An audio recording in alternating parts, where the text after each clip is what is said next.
Professor Ravikant जी, क्या आपको लगता है कि क्या कांग्रेस के खिलाफ कुछ बड़ा होने वाला है? जो कुछ चल रहा है, ये जो हम सवाल लिख भी रहे हैं, इस सवाल पे आना चाहता हूँ आपके ज़रिए। और ये भी समझना चाहूँगा कि क्या ये कांग्रेस की छवि को खराब करने की कोशिश है, साजिश है? साजिशन सब कुछ हो रहा है जबकि सामने चुनाव है, और ख़ासकर दो ऐसे राज्य हैं जहां आमने सामने की लड़ाई है, गुजरात और हिमाचल प्रदेश। दोनों जगह से जो खबरें आ रही हैं वो बीजेपी के लिए अच्छी खबरें नहीं हैं। क्या इससे बचने के लिए, खुद को बचाने के लिए, कि ये साबित कर दिया जाए कि कांग्रेस भ्रष्ट पार्टी थी, है, अभी भी है, और इसीलिए जो कुछ हो रहा है ये कांग्रेस को एक भ्रष्टाचारी पार्टी साबित कर दिया जाए? क्या ये कुछ है या कुछ और है? जरा समझाइए। देखिए राजीव जी, भारतीय जनता पार्टी की आप पूरी राजनीति को देखिए। 2014 जब से न्यू इंडिया बना है और कुछ लोगों के लिए वो नई आजादी है, असली आजादी 2014 से मिली है। तो उसके बाद जो न्यू इंडिया की जो पूरी पॉलिटिक्स है उसमें तमाम विपक्षी दलों को, सिर्फ कांग्रेस ही नहीं, आप उत्तर प्रदेश में देख लीजिए तो किसके साथ क्या हो रहा है। मध्य प्रदेश में तो कांग्रेस है, झारखंड में क्या हुआ, और महाराष्ट्र में क्या हुआ, ये भी हम लोग देख रहे हैं। तो विपक्ष विहीन आप बना दें पूरे लोकतंत्र को, और लोकतंत्र का मजाक बना दें। दरअसल है ये कि सरकार जनता के हित में कुछ कर नहीं पा रही, और इसलिए नहीं कर पा रही है कि शायद उसकी न तो नीतियां ऐसी हैं और न नीयत ऐसी है। और जब आप नोटबंदी से लेकर के जीएसटी होते हुए तमाम इस तरह की, कोरोना काल में क्या हो रहा था, किसानों के साथ क्या हुआ, नौजवानों के साथ क्या हो रहा है। अब आप वही तिरंगा यात्रा और घर घर तिरंगे की बात कर रहे हैं। जब नौजवान सड़क पर तिरंगा लेकर के जा रहा है तो उनके खिलाफ क्या हो रहा है। किसानों के आंदोलन में तिरंगा था सामने, लेकिन तिरंगे के पीछे जिस तरह की साजिशें हो रही थी एक और झंडे के साथ, और क्या क्या हुआ। तो ये जो स्थितियां हैं उसमें आप लगातार विपक्ष को विहीन बना दें, विपक्ष को कमजोर कर दें, और जनता की आंखों में केवल एक इमेज झोंकते रहें कि हमारे अलावा आपके पास कोई विकल्प नहीं है। जनता तो चाहती है कि मुक्ति मिले किसी तरीके से, लेकिन कांग्रेस है वो लड़ते हुए नहीं दिख रही है, ये नैरेटिव पूरा चलाया जाता है। राहुल गांधी से लेकर के अब तो सोनिया गांधी तक को ईडी ने बुला लिया। तो ये सारे भ्रष्ट लोग हैं, तो वो विकल्प नहीं देना चाहते हैं। और इसी के लिए ये कोई आज नहीं हो रहा है, ये बहुत पहले से चल रहा है और ये अभी और चलेगा। और बिल्कुल ये भयभीत लोग हैं, क्योंकि इनको लग रहा है कि जनमानस का जो विश्वास था वो अब कमजोर हो रहा है। तो किस बिना पर ये जनता के बीच में जाए। सरकार के लिए चाहिए ये कि उसने जो काम किया है, गुजरात में आप कितने लंबे समय से हैं, हिमाचल प्रदेश में आप सत्ता में हैं, केंद्र में आप 8 साल से सत्ता में हैं, तो अपनी उपलब्धियों के आधार पर आपको जनता के बीच में जाना चाहिए। लेकिन वहां नहीं जाएंगे, क्योंकि उसके लिए आपने जो किया वो उतना नहीं है जिसको आप दिखा करके और लोगों को अपने पक्ष में खड़ा कर सके। तब आप कभी धर्म का मुद्दा लेकर के आते हैं, कभी राष्ट्रवाद लेकर के आते हैं।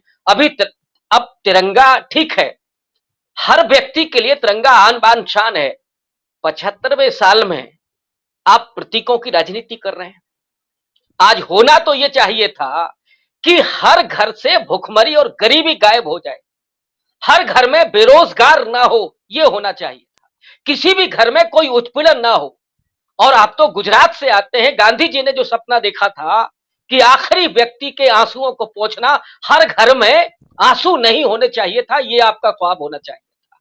लेकिन उस वक्त आप वही प्रतीकों की राजनीति कर रहे हैं। और ऐसे समय में जब जनता नाराज है आपसे, नौजवानों का गुस्सा है, किसानों का गुस्सा है, उस वक्त आप विकल्प को खड़े ना होने दें, लगातार उसको परेशान बनाए रखें। गुजरात में कांग्रेस कैसे लड़ेगी, हिमाचल प्रदेश में कैसे लड़ेगी उसके कार्यकर्ता, क्योंकि राहुल गांधी और सोनिया गांधी को लेकर के ही वो आंदोलन करते रहेंगे। तो ये आप स्थापित कर ले कि नहीं साहब, देखिए इनको जनता से कोई लेना देना नहीं है, ये तो सामंती पार्टी है और ये केवल अपने नेता की चिंता करती है।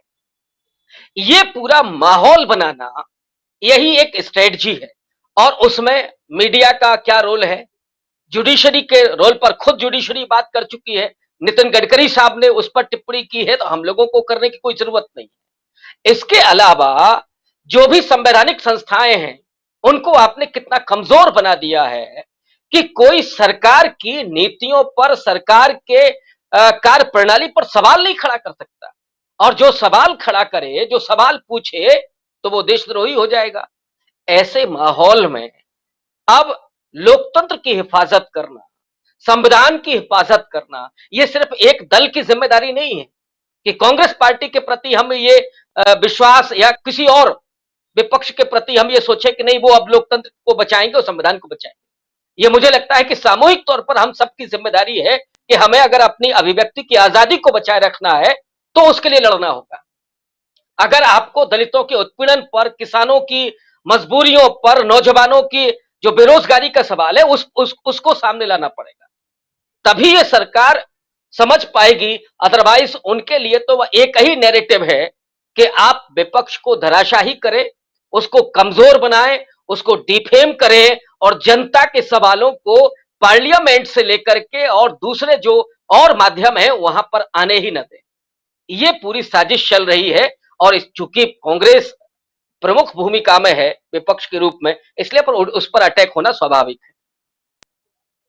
है। प्रमुख विपक्षी दल है, अटैक होना स्वाभाविक है, लेकिन कितना?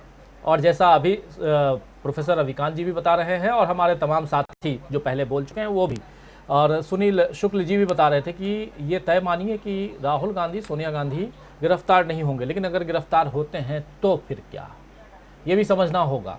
धनंजय कुमार जी, आपके पास आना चाहूँगा।